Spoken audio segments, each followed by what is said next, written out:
కల్కి సినిమా నుంచి దీపికా పదుకొనెను తప్పించడం పెద్ద హాట్ టాపిక్ గా అయింది.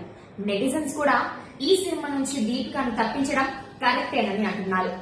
నాగశ్విన్ కల్కి సినిమా నుంచి ఒక సీన్ ని పోస్ట్ చేసి దానికి క్యాప్షన్ ఇలా పెట్టారు: కర్మ నుంచి ఎవరు తప్పించుకోలేరు, మీ కర్మను మీరు అనుభవించాల్సిందే.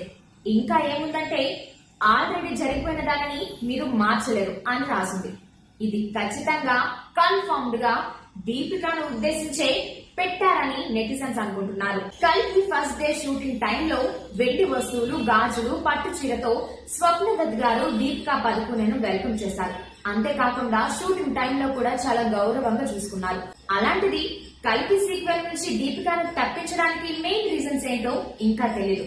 కానీ నెటిజన్స్ మాత్రం సందీప్ రెడ్డి వంగ దీపికా పదుకొనె మధ్య జరిగిన ఇష్యూనే దీనికి మెయిన్ రీజన్ అని అనుకుంటున్నారు. మరి మీరేమనుకుంటున్నారో కింద కామెంట్ చేయండి. అంతేకాదు దీపికా పదుకొనె చేసిన రోల్ కి ఎవరు కరెక్ట్ గా సూటబుల్ కామెంట్ చేసి చెప్పండి.